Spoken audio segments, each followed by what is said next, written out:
Desde los estudios de NTC, la red independiente presenta Noticias 1. Bicicletas hechas en Sudáfrica, pero ensambladas en Barranquilla. Aquí está, esta es la imagen del día. Las bicicletas que el presidente Petro entregó en Manaure durante la inauguración de la planta potabilizadora que instaló en Manaure, Guajira, producto de una asociación público-privada. Las bicicletas donadas por una organización internacional que, según la presidencia, fueron adaptadas para llevar agua, con 2 bidones reciclados, una en cada lado, ahora son objetos de memes en las redes sociales. De esta historia hablaremos hoy.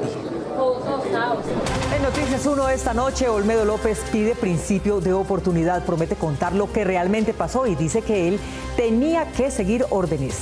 La Fiscalía, la Presidencia y la Fundación Pares proponen una comisión de alto nivel que investigue o asesore la investigación de los macrocasos de corrupción. La revista Cambio es objeto de una extorsión cibernética que la policía no está investigando. Vendedores de un placebo que dice curar el cáncer atacan su página web. Hablamos con las testigos de la posesión del rector que como parodia nombraron y se posesionó con la misma formalidad que lo hizo el rector Peña de la Universidad Nacional. Mónica, Santa Fe pegó primero en el inicio de su cuadrangular al vencer al Deportes Tolima. Edwin Cetré figura en título de la Copa de la Liga Argentina con Estudiantes, que salió campeón. Y Daniel Martínez del Bora Hansgrohe finalizó segundo en la etapa número 2 del Giro de Italia. Por la prensa libre y el derecho que todos ustedes tienen a la verdad, yo soy la red independiente. Presenta Noticias 1 con Mónica Rodríguez y Mauricio Posada. Buenas noches y bienvenidos a la mejor información del fin de semana. El destituido director de la Unidad de Gestión del Riesgo, Olmedo López, anunció a través de un mensaje que difundió en las redes sociales que está dispuesto a contar lo que verdaderamente pasó con los carrotanques de La Guajira y solo avanzó hasta decir que lo que hacía en la entidad antes era seguir órdenes. El engaño, yo lo llamo así. Olmedo López, exdirector de la Unidad Nacional para la Gestión del Riesgo, señalado como uno de los partícipes del caso de corrupción de los carrotanques de La Guajira, reapareció hoy con un audio que se dio a conocer en redes. Soporte. El exfuncionario del gobierno Petro dijo, buscando inmunidad total en la Fiscalía, que solo estaba siguiendo órdenes. He tenido que enfrentar duras batallas. Quienes han luchado como yo desde distintas orillas sabrán bien lo difícil que es seguir órdenes, aun cuando no se está de acuerdo. Aseguró además que contará cómo realmente sucedieron las cosas. Busca protección para él y su familia. Dije que el país esperaba de mis respuestas, que di y que seguiré dando sin titubeos. Se aprovechan de mi silencio, pues ya no más. No se los voy a permitir. Por medio de mi abogado, el doctor José Moreno Caballero, solicité medidas de protección a la comunidad internacional en la búsqueda de las garantías para poder contar lo que realmente pasó, toda la verdad. Olmedo López y el ex subdirector Sneider Pinilla estarían presionando acuerdos con la Fiscalía a cambio de beneficios. Pueden entorpecer. Sneider Pinilla, quien señaló a los congresistas Iván Name y Andrés Calle de haber recibido coimas, fue citado por tercera vez en el búnker para el próximo miércoles 8 de mayo para que entregue oficialmente su versión. También serían escuchados los contratistas que recibieron en octubre de 2023 los casi 47.000 millones de pesos por los ya famosos carrotanques. Entre tanto, la Fiscalía dijo hoy que, sin comprometer su independencia y autonomía, aprecia la iniciativa presidencial de conformar una mesa técnica de coordinación encargada de articular acciones destinadas a documentar casos de uso indebido de recursos públicos. Para enfrentar todos sus aspectos, casos de macrocorrupción, como ya se cataloga el de la UNGRD, hay 3 propuestas. La de una comisión de alto nivel que propone el presidente, la de una comisión asesora que propone la fiscal y una sala especial de las altas cortes que promovía la Fundación Pares y que, según su director, fue saboteada por el gobierno. Ante los escándalos de corrupción que salpican a altos funcionarios del gobierno, el presidente Petro propuso la conformación de una mesa técnica para, según él, abordar estos temas con decisión. Una mesa técnica de coordinación encargada especialmente de articular acciones destinadas a documentar casos de uso indebido de recursos públicos. La fiscal general Luz Ariana Camargo respaldó la iniciativa, pero advirtió que esta no tendría funciones judiciales. El mecanismo ofrecido de naturaleza complementaria o auxiliar En todo caso, no modifica las facultades que asisten a la Fiscalía General de la Nación para llevar a cabo procesos de priorización, definir las líneas lógicas de las distintas investigaciones y asignar los medios idóneos para adelantarlas. La propuesta inicial de Petro incluía entre los miembros de la comisión al jefe de la Oficina de Transparencia, Andrés Zidárraga, a quien el viernes le pidió la renuncia, pero la fiscal Camargo considera que dicho papel lo debería cumplir la Agencia de Defensa Jurídica del Estado. Aquí se han hecho varios intentos. El analista y director de la Fundación Pares, León Valencia, sugirió revivir la propuesta que había hecho de conformar una sala transitoria en la justicia ordinaria para abordar solo los macrocasos de corrupción. Poner en marcha un mecanismo extraordinario de justicia con apoyo internacional para investigar y juzgar los macrocasos de corrupción incubados por los clanes políticos que han sacudido el país en los últimos años y también están sacudiendo las entrañas del primer gobierno de izquierdas de Colombia. Valencia aseguró en el mismo trino extendido que la comisión que había propuesto fue saboteada por el director anticorrupción de la presidencia. Entramos en conversaciones con Andrés Zidárraga. Lo filtró a la prensa con el ánimo de abordarlo. Ahora entendemos por qué. Las tres propuestas aún están sobre la mesa. La asesora de la Fiscalía que propone el ente investigador, la de expertos que sugiere el presidente y la sala de jueces y magistrados en la que ya había avanzado la Fundación Pares. El presidente Petro fue objeto de memes en las redes sociales por cuenta de su entrega de bicicletas con bidones pegados con cabullas en su parte trasera como solución al transporte de agua en las comunidades guayú de Manaure.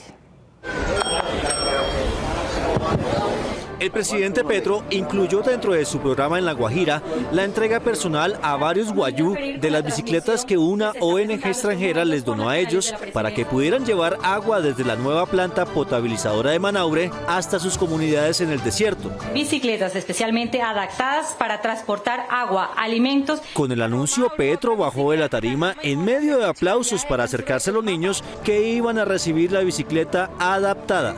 Aguanto uno le. ¿Qué tal? Dejo ahí esa bicicleta. La bicicleta entregada por Petro tenía una cabulla que sujetaba en cada lado una pimpina que supone transportará el agua a los lugares más apartados. Montar en arena es muy difícil. Los tres jóvenes sonreían por recibir este regalo. Incluso uno de ellos hizo una demostración de cómo irá a pedalear con dos pimpinas cargadas con agua. Antes de subir a la tarima, se tomó una foto con los jóvenes en bicicleta para que quedara el registro de la entrega. Posteriormente, el presidente Petro, que había llegado a Manaure para inaugurar la planta de agua potable, realizó su habitual discurso en el que se refirió jocosamente a las bicicletas entregadas por una alianza con el sector privado. Bicicletas hechas en Sudáfrica, pero ensambladas en Barranquilla. Hay que hacerlas en Colombia. Yo me monté en una bicicleta Monarch que era 100% hecha en Colombia y ahora no hacemos ni bicicletas. Petro estuvo en La Guajira en medio de uno de los escándalos de corrupción más recientes del país por la compra irregular de 40 carrotanques para La Guajira por 46.000 millones de pesos. Ismael Peña dice haber tomado posesión de su cargo ante una notaría de Bogotá, pero minutos después de que él lo hiciera, un grupo de estudiantes se reunió, nombró rector a uno de ellos, se fue a la misma notaría y también consiguió convertirla en escritura pública. Gustavo. Mónica, estas son las dos escrituras. Según nos explicó la notaria, ninguna de ellas certifica quién es el rector, pues lo que se certifica con el sello notarial es que los testigos están diciendo lo que allí se afirma.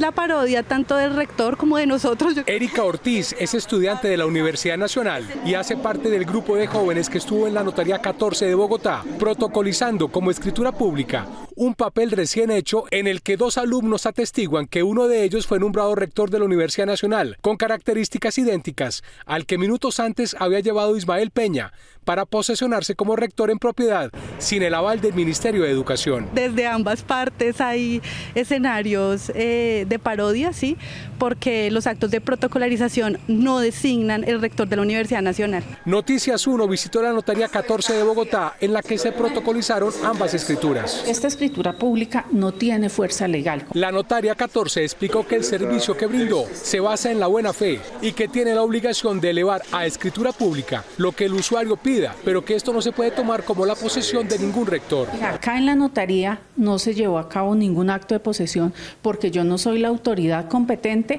para posesionar. Tanto Peña con sus testigos como los estudiantes de la Nacional presentaron un acta de posesión y a partir de allí se hizo la escritura pública. La notaría simplemente verificó las identidades de los firmantes y autenticó las firmas. La función de la escritura pública es tener el documento privado, tenerlo en custodia del notario, mas no tiene fuerza vinculante legal para ninguna de las partes.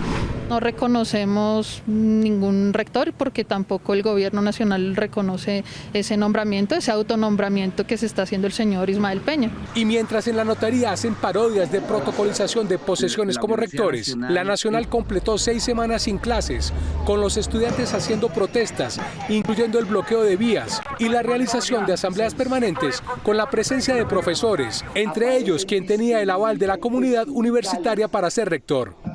Porque esta crisis de la Universidad Nacional, la causada, es responsabilidad de las mayorías del Consejo Superior y las mayorías del Consejo Superior que tomaron una decisión ignorando a la comunidad universitaria y del profesor Peña. El Ministerio de Educación interpuso una tutela para conocer las grabaciones de la sesión en la que Ismael Peña ganó las elecciones como nuevo rector de la Nacional, porque se advierten irregularidades en los procedimientos. A pesar de su anunciada política de austeridad, la Fiscalía de Francisco Barbosa se gastó en viáticos durante 3 años 126.000 millones de pesos. La mayor beneficiaria de estos gastos fue su ex jefe de comunicaciones, que sumó ella sola 508 millones de pesos en viáticos. Buenas. Durante la administración Barbosa, la Fiscalía implementó un plan de austeridad del gasto. Según reportó en 3 informes al Ministerio de Hacienda del gobierno pasado y el actual, realizó múltiples actividades con el fin de generar ahorros. Por los hechos los conoceréis. El rubro de viáticos en los documentos oficiales creció en un 150% durante los 3 años anteriores, de los 34.3 a los 48.8 miles de millones de pesos. Ojo con esto. El mayor rubro en viáticos en los documentos contables de la Fiscalía tiene como beneficiaria a la entonces directora de comunicaciones de Barbosa, Paola Andrea Tovar Niño. 1, 2, 3, ¿está bien el sonido? Noticias 1 tuvo acceso a su expediente viajero. Tovar Niño recibió casi 508 millones de pesos por cuenta de viáticos para las 216, comillas, comisiones nacionales e internacionales que cumplió como directora de comunicaciones. Colegas, buenos días. Este es su mapa de viajes y estos son los montos recibidos por año. Las cifras varían dependiendo del tiempo y el lugar de destino. Tovar realizó 35 viajes internacionales, lo que significó casi 330 millones del presupuesto general de la Fiscalía. Sea decente. El viaje más costoso para la entidad lo realizó hace un año, el 14 de mayo de 2023, cuando su jefe recorrió varios países de Europa para reuniones, principalmente como presidente de la Asociación Iberoamericana de Ministerios Públicos, que dejaron sus constancias en las redes sociales. Porque este señor se la ha pasado pues en un avión durante toda su administración en la Fiscalía. Tovar recibió por ese acompañamiento a Barbosa en su recorrido por Europa 35.560.632 pesos.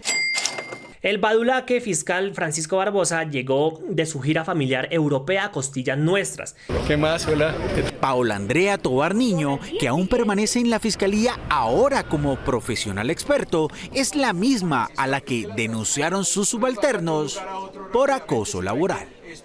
La revista Cambio está siendo objeto de una extorsión por cuenta de la publicación de una estafa que se ejecuta a través de mensajes de WhatsApp con la promesa de una cura milagrosa, pero sin ningún respaldo científico real de una cura contra el cáncer. Camilo. Mónica, a pesar de los mensajes que les piden borrar la publicación a cambio de frenar los ataques cibernéticos, la policía dice que solo investiga una denegación de servicio y no la extorsión explícita de estos.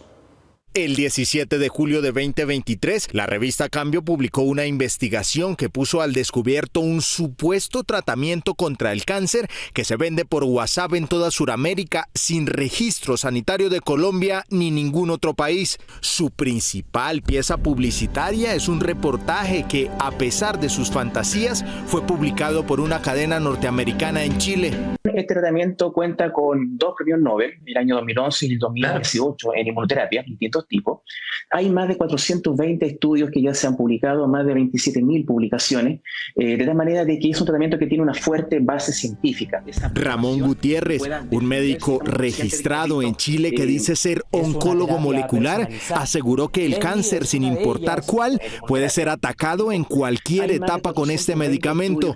El paciente lo puede recibir en fases avanzadas, o también lo puede recibir en fases precoces. El año pasado la revista Cambio reveló el engaño, un tratamiento de $25,000 que consta de 8 inyecciones, y el mes pasado la revista comenzó a ser extorsionada a través de mensajes que le pedían borrar la noticia de su portal, so pena de ser víctima de un ataque cibernético. Eliminar esta noticia de su feed, por favor. A cambio de este favor, su sitio volverá a la normalidad. Muchas gracias y disculpe la molestia. Otra advertencia extorsiva llegó al correo de servicio al cliente de la revista, amenazando la publicación con cerrar y borrar la página oficial si el destape de la estafa no se desmontaba. Buenas noches, necesito que borren este post de su feed. Tomaré acciones en 1 hora si no es retirado. Su página se saldrá de servicio y luego será borrada. Muchas gracias. Noticias 1 consultó a la Policía de Delitos Informáticos, quienes, aunque tienen las pruebas de esta denuncia, admitieron estar tratando un caso de denegación del servicio, pero el oficial a cargo nos informó que no se ha abierto ningún expediente por extorsión sobre el caso.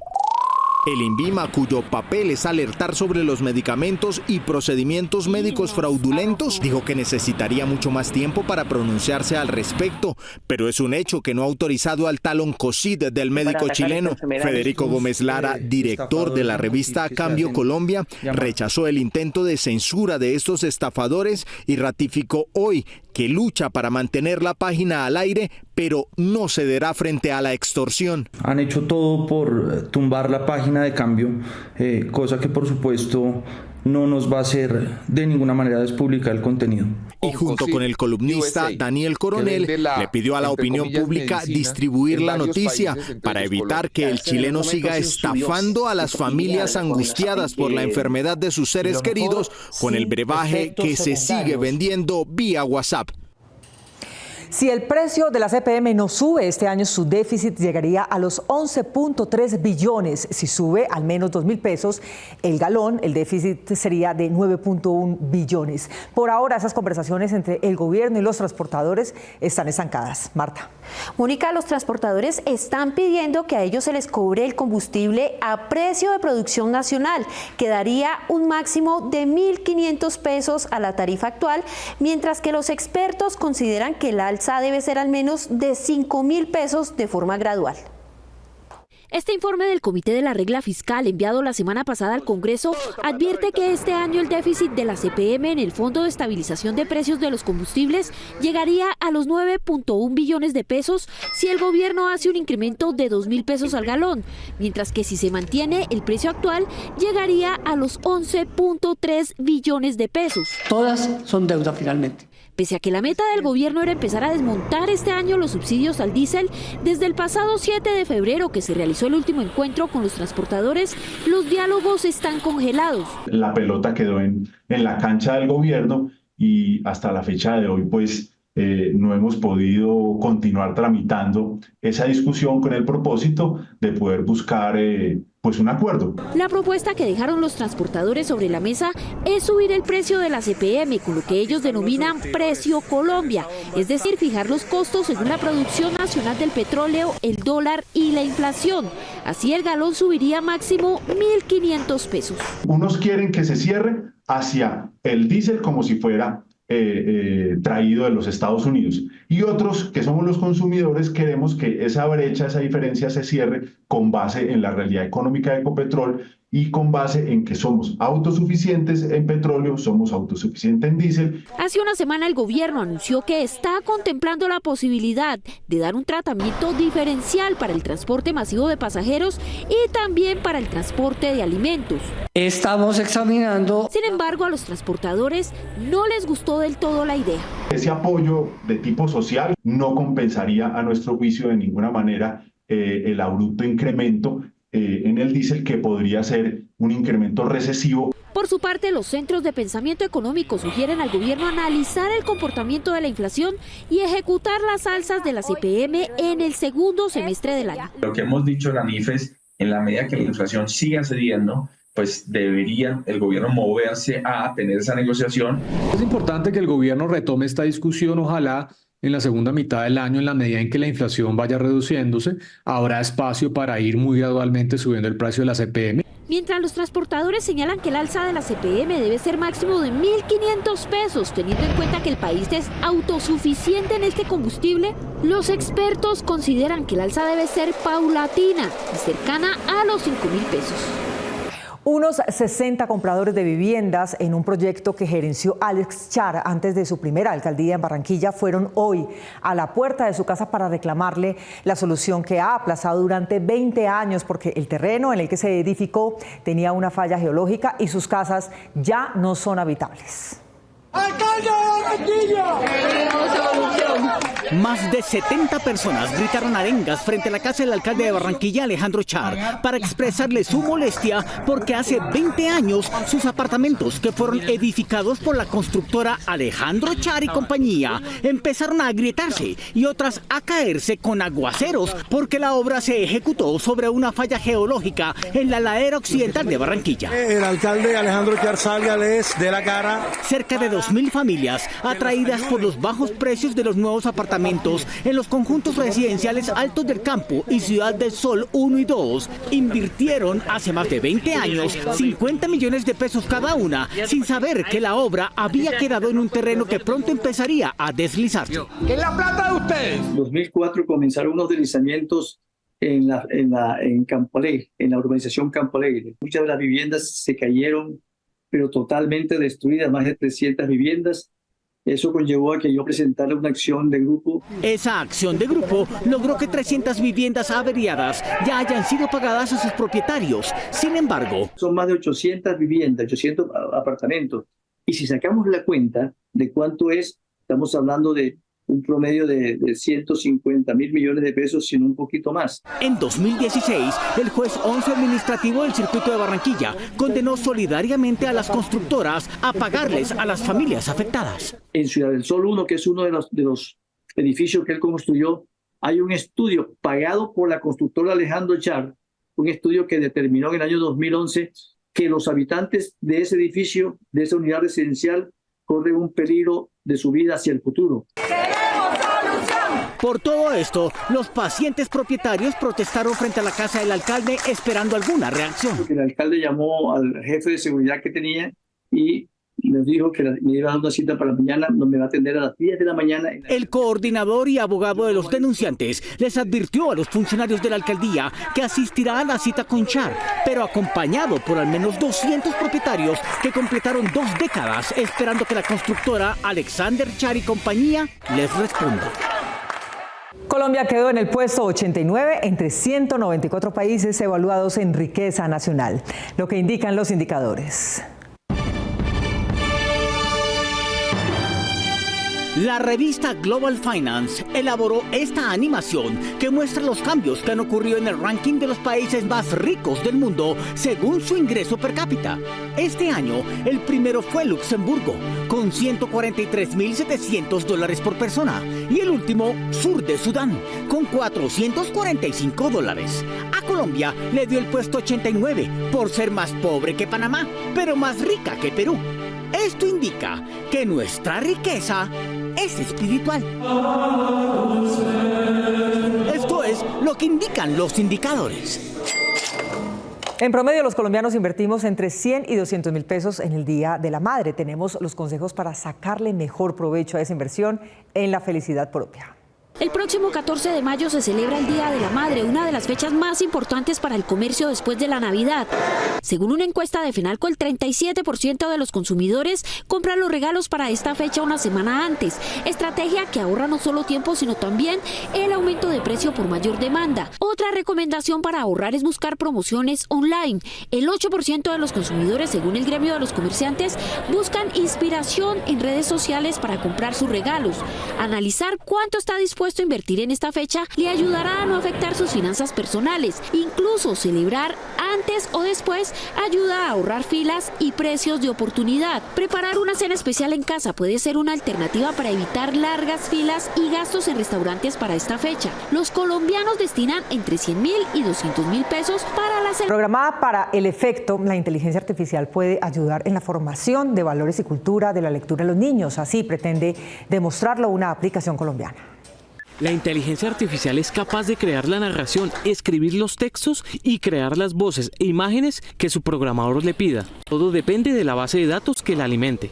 Entre más elementos se le pidan, más desarrollado será su producto. La idea de los creadores de la aplicación Soy Boomy es orientar la creación literaria de la inteligencia artificial hacia la promoción de la convivencia y el respeto a la diferencia, el cuidado del cuerpo y las herramientas contra el bullying para producir cuentos infantiles ilustrados o leídos a petición del usuario infantil. Hablamos con Andrés Gómez, uno de sus creadores. El problema de comunicación, cómo un papá puede comunicarse de forma asertiva con su hijo para que le ayude a entender qué es lo que le quiero decir. Es ciencia traducida para las familias. Los niños acompañados de sus padres pueden crear su historia personalizada en soyboomy.com. Allí crean su historia. Juntos definen el título, el tema y las características del avatar que va a protagonizar el cuento infantil. Vivía un niño llamado Sebastián. En segundos aparecerá un audiolibro que además puede enseñar otros idiomas en un dialecto infantil. Coger contextos de la psicología, es decir, bases teóricas basadas en evidencias, bases fuertes de la psicología, unirlas con la personalidad del niño. Los creadores de Boomy tienen la idea de expandir esta plataforma para fortalecer la comunicación afectiva en la niñez, en espacios educativos y pediátricos. Además de contar con beneficios tributarios e incluso puntos adicionales en licitaciones, las empresas que contraten personas diversas o con discapacidad podrán contar con los aportes inusuales en innovación que ellos traen. Según el DANE, hay más de 3.134.000 colombianos con dificultades para realizar actividades básicas diarias como subsistir, autocuidarse y mantener su independencia. De esas 3.134.000 personas, 1.951.000 tienen edad para trabajar. Sin embargo, solo se emplean 439.000. Lo primero es tener los ajustes necesarios para el proceso de inclusión. Por ejemplo, si vamos a incluir una persona con discapacidad, debemos tener habilitadas todas las ayudas técnicas. Adicionalmente, tener muy claro el plan de entrenamiento y todo. La profesional recuerda que la inclusión laboral permite que además de personas en condición de discapacidad, sean tenidas en cuenta la diversidad étnica y las orientaciones sexuales, entre otras. Cuando hace una empresa procesos de inclusión laboral, definitivamente va a atraer y fidelizar talento que aporta un conocimiento diferencial, que es competitivo, que aporta la innovación. La inclusión laboral promueve la igualdad de oportunidades y el desarrollo profesional equitativo, lo que contribuye a la construcción de equipos más sólidos y con diferentes puntos de vista. Noticias 1 continúa con su labor periodística e investigativa y seguimos con nuestro compromiso por la verdad. Por eso, para nosotros, sus donaciones y apoyos son muy importantes. Recuerden que pueden apoyar todas las emisiones de Noticias 1 del 2024 en baki.co/inclinada la red independiente. Y en esta ocasión enviaremos a vuelta de correo el nuevo buzo de Noticias 1 2024 en color negro o blanco por aportes de 140.000 pesos, disponible en todas las tallas. Recuerda, baki.co/inclinada la red independiente. Clic en suscribirme, ingresa el monto por 140.000 pesos y listo. Muchas gracias por elegir la independencia. Con la inclusión del breakdance como uno de los deportes de exhibición para los próximos Juegos Olímpicos de París, Colombia tiene en Luma a su única carta para clasificar a la justa orbital. Artistas, nos gusta fluir también con el momento. Es Luisa Fernanda Tejada, la Big Girl, que todos conocen como Luma. Para mí significa iluminada. Fue un proceso de búsqueda durante muchos años en mi proceso de formación en el breaking. Ella está cerca de darle a Colombia un nuevo cupo olímpicos en el breakdance. Yo nací en la Comuna 3 de Manrique y aquí practicaba diferentes ritmos. Uno de ellos era gimnasia y uno de mis profesores hacía breaking. Pero su formación la hizo en 4 Elementos Escuela, en Aranjuez, Medellín, y sigue perteneciendo a esa casa que le dio las bases de su baile. Adaptar diferentes estilos de danza a mi danza, o sea, puedo ir a clases de diferentes estilos para adaptarlos a mi danza.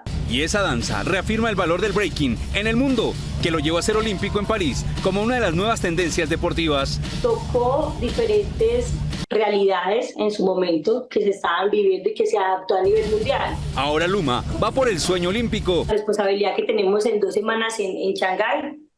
Vamos a estar en China en el próximo clasificatorio y en un mes más vamos a estar en Budapest para hacer nuestra mejor presentación. 2 oportunidades tras un cupo a París, con un repertorio que promete. Divido mis performances o como mis presentaciones artísticas en diferentes sets que puedo utilizar dependiendo también de la música o dependiendo de las habilidades de la persona que yo tenga enfrente. Ella simplemente quiere fluir y así aspira a seguir haciéndolo a futuro, dejando en nuevas generaciones un sello con los 5 anillos olímpicos. Erika Narváez es la primera colombiana en jugar en la Liga Femenina del fútbol americano de los Estados Unidos. Desde los 17 años se apasionó por este deporte. A sus 25 años, Erika Narváez es la referente del fútbol americano femenino de tackle en Colombia. Cuando empiezo a ver videos en internet, veo lo que es la NFL, me encanta todo eso y yo dije, yo puedo, me gusta. Y como no había muchas jugadoras en el país, hacía parte de partidos masculinos. Que como que me quisieron probar y me jalaron del cabello. Y yo como, ¡ah! Y aunque inició en un equipo de una fundación llamado Patriotas, fue Thunders, el equipo que ella creó, el que la impulsó desde Ibagué. Ese evento se llama Coffee Bowl. Nosotros venimos acá como a ayudarles, esto fue como una clínica que nos enseñaban cositas, pero vieron como potencial en algunas mujeres. Así que se consolidó en su posición de línea central a la ofensiva. Soy grande, soy corpulenta. Entonces eso sirve, es una cualidad muy buscada para la línea que es la de defender o atacar. Y aunque la visa salió en el segundo semestre de 2023 y se sumaba la posibilidad, de nuevo apareció la oportunidad en febrero de este año. Teníamos como un grupito de algunas chicas a donde los coaches estaban tratando de hacer su visa. Lastimosamente no salió ninguna visa, solo la mía. La Liga de Estados Unidos le invita y llega el equipo Dinamita, Derby City, de Louisville, Kentucky, ciudad en la que se radica con su esposo, entrenador y motivador. Él me ha acompañado siempre y yo quería seguir viviendo este sueño con él. Ya jugaron la primera fecha de la liga ante Minnesota, la que vencieron y asegura estar cumpliendo sus sueños en medio de la película de la vida, pero tiene un firme objetivo: no llegar al campeonato. Erika Narváez, la pionera de las colombianas en el fútbol americano de los Estados Unidos.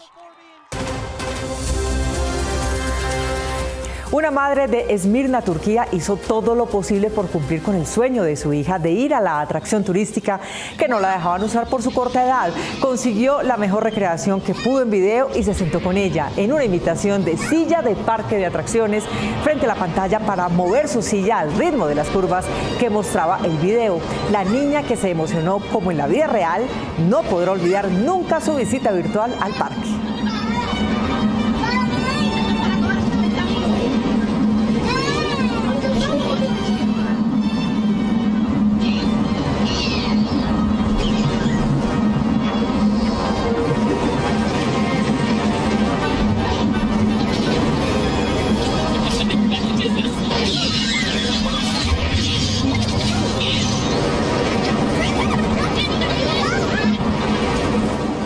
Nos vemos en las redes sociales y el próximo sábado aquí en Noticias 1 con las mejores noticias del fin de semana. A ustedes, como siempre, gracias por elegir la independencia. Feliz noche. Noticias 1 continúa con su labor periodística e investigativa y seguimos con nuestro compromiso por la verdad. Por eso, para nosotros, sus donaciones y apoyos son muy importantes. Recuerden que pueden apoyar todas las emisiones de Noticias 1 del 2024 en baki.co/inclinada la red independiente. Y en esta ocasión enviaremos a vuelta de correo el nuevo buzo de Noticias 1 2024 en color negro o blanco por aportes de 140,000 pesos, disponible en todas las tallas. Recuerda, baki.co/inclinada la red independiente. Clic en suscribirme, ingresa el monto por 140,000 pesos y listo. Muchas gracias por elegir la independencia.